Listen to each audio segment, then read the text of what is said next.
السلام علیکم، امید ہے آپ سب خیریت سے ہوں گے۔ ایک تازہ غزل پیش کر رہا ہوں۔ آج صبح کی تحریر ہے۔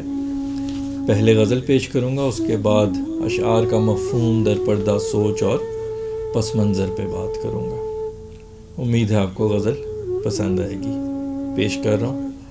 میں ازالہ کروں تم کو اگر شکایت ہے، میں ازالہ کروں تم کو اگر شکایت ہے، تمہیں ہر بات پہ مجھ سے مگر شکایت ہے، تمہیں ہر بات پہ مجھ سے مگر شکایت ہے۔ میں ازالہ کروں تم کو اگر شکایت ہے، تمہیں ہر بات پہ مجھ سے مگر شکایت ہے۔ جنبش لب کی ہے حاجت نہیں ہرگز کوئی، جنبش لب کی ہے حاجت نہیں ہرگز کوئی، جیسے دیکھے ہے تیری ہر نظر شکایت ہے، جیسے دیکھے ہے تیری ہر نظر شکایت ہے۔ جنبش لب کی ہے حاجت نہیں ہرگز کوئی، جیسے دیکھے ہے تیری ہر نظر شکایت ہے۔ رہوں میں منتظر تیرے پیام الفت کا، رہوں میں منتظر تیرے پیام الفت کا، تیری جانب سے جو آئے خبر شکایت ہے، تیری جانب سے جو آئے خبر شکایت ہے۔ رہوں میں منتظر تیرے پیام الفت کا، تیری جانب سے جو آئے خبر شکایت ہے۔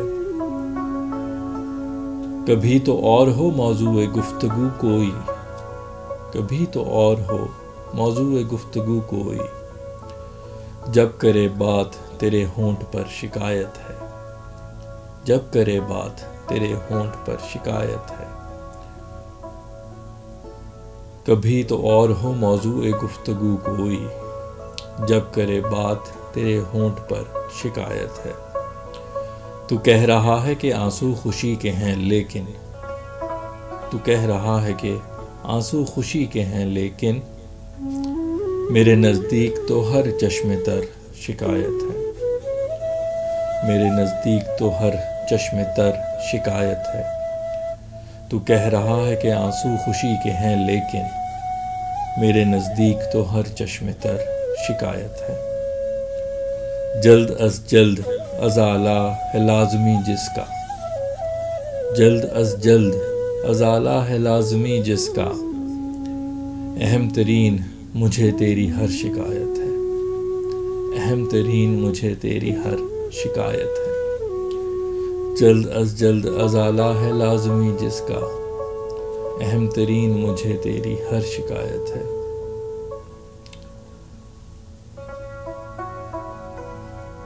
یوں بے وجہ تو کوئی ظلم ہے نہیں کرتا، یوں بے وجہ تو کوئی ظلم ہے نہیں کرتا، مجھے لگتا ہے تیرا ہر جبر شکایت ہے، مجھے لگتا ہے تیرا ہر جبر شکایت ہے۔ یوں بے وجہ تو کوئی ظلم ہے نہیں کرتا، مجھے لگتا ہے تیرا ہر جبر شکایت ہے۔ تو ہے کس بات پہ دنیا سے تنگ اور نالاں، تو ہے کس بات پہ دنیا سے تنگ اور نالاں، تیرے کلام میں کیوں بیشتر شکایت ہے، تیرے کلام میں کیوں بیشتر شکایت ہے۔ تو ہے کس بات پہ دنیا سے تنگ اور نالاں، تیرے کلام میں کیوں بیشتر شکایت ہے۔ کیوں اپنے دل سے تو ناراض ہے رہتا فیصل، کیوں اپنے دل سے تو ناراض ہے رہتا فیصل، تجھے معصوم سے کیوں اس قدر شکایت ہے، تجھے معصوم سے کیوں اس قدر شکایت ہے۔ کیوں اپنے دل سے تو ناراض ہے رہتا فیصل، تجھے معصوم سے کیوں اس قدر شکایت ہے۔ میں ازالہ کروں تم کو اگر شکایت ہے، تمہیں ہر بات پہ مجھ سے مگر شکایت ہے۔ جی تو یہ تھی غزل، امید ہے آپ کو پسند آئی ہوگی۔ اب اشعار کا مفہوم در پردہ سوچ اور پس منظر پہ بات کروں گا۔ اس غزل کا بنیادی جو مرکزی خیال ہے وہ یہی ہے کہ جو محبوب ہے اس کو شکایت رہتی ہے، تو اس پس منظر پہ یہ غزل ہے۔ پہلا جو شعر ہے جو مطلع ہے غزل کا، میں ازالہ کروں تم کو اگر شکایت ہے، تمہیں ہر بات پہ مجھ سے مگر شکایت ہے۔ مطلب یہ کہ میں چاہتا ہوں کہ تیری ہر شکایت کا ازالہ کر سکوں، لیکن وہ ممکن اس لیے نہیں کہ تجھے ہر بات پہ مجھ سے شکایت ہے۔ تو جب جو ہے وہ ڈیمانڈ بہت بڑھ جائے، جب انسان کے بس میں نہ ہو وہ اسے پورا کرنا، تو پھر وہ معذرت کر سکتا ہے۔ تو یہ ایک معذرت خانہ شعر ہے جس میں یہی کہا ہے کہ میں تیری ہر شکایت کا ازالہ کرنا چاہتا ہوں، لیکن تجھے تو ہر بات پہ شکایت ہے۔ اگلا جو شعر ہے وہ اس بات کی جو ہے نشاندہی کرتا ہے کہ جب انسان کی نظروں میں شکایت ہو تو اسے بول کے بتانے کی ضرورت نہیں ہوتی، یعنی جس کو شکایت ہے آپ سے، اس کی آنکھوں میں شکایت نظر آتی ہے۔ تو اس شعر کچھ اس طرح کہ جنبش لب کی ہے حاجت نہیں ہرگز کوئی، جیسے دیکھے ہے تیری ہر نظر شکایت ہے۔ اگلا جو شعر ہے وہ یہ اس بات کے بارے میں ہے کہ میں جو ہوں وہ منتظر رہتا ہوں پیام الفت کا تیری جانب سے، یعنی تیری جانب سے کوئی ایسا پیغام آئے جس میں الفت ہو، جس میں محبت ہو، میں اس کا منتظر رہتا ہوں، لیکن تیری جانب سے جو بھی خبر، جو بھی پیغام آتا ہے وہ شکایت بھرا ہی ہوتا ہے۔ تو شعر اس طرح ہے کہ رہوں میں منتظر تیرے پیام الفت کا، تیری جانب سے جو آئے خبر شکایت ہے۔ اور اگلا شعر جو ہے وہ بھی اس بات اگلا شعر اس بارے میں ہے کہ تو جو بھی بات کرتا ہے وہ شکایت پہ مبنی ہے، تو میری خواہش ہے کہ کچھ نہ کچھ موضوع گفتگو مختلف ہو کبھی۔ تو شعر اس طرح ہے کہ کبھی تو اور ہو موضوع گفتگو کوئی، جب کرے بات تیرے ہونٹ پر شکایت ہے۔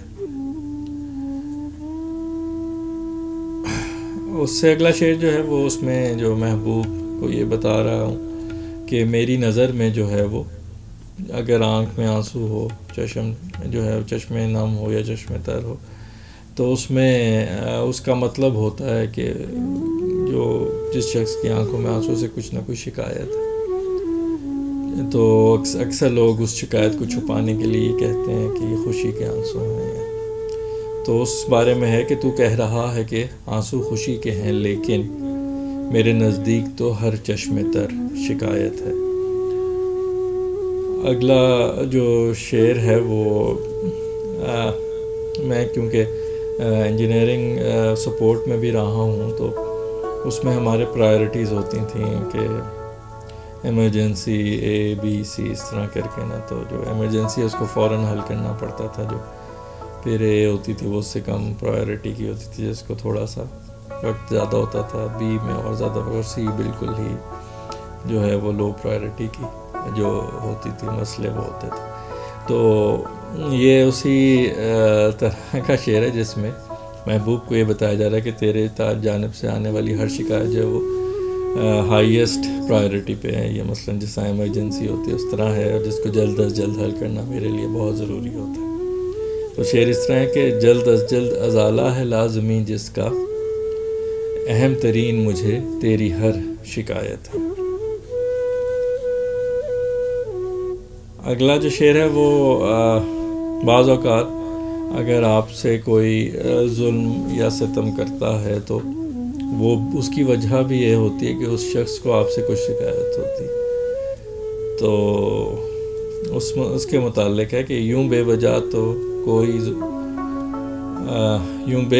کوئی ظلم ہے نہیں کرتا، مجھے لگتا ہے تیرا ہر جبر شکایت ہے۔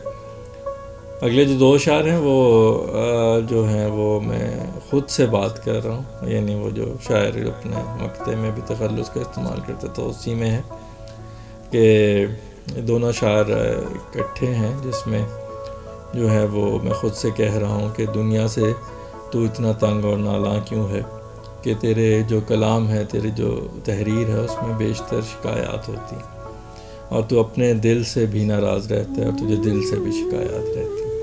تو شعر اس طرح ہے کہ تو ہے کس بات پہ دنیا سے تنگ اور نالاں، تیرے کلام میں کیوں بیشتر شکایت ہے، کیوں اپنے دل سے تو ناراض ہے رہتا فیصل، تجھے معصوم سے کیوں اس قدر شکایت ہے۔ جی تو یہ تھی آج کی غزل، امید آپ کو پسند آئی ہوگی، اور یہ بھی امید ہے کہ آپ کو اشعار کے مفہوم در پردہ سوچ اور پس منظر سے بھی لطف آیا ہوگا۔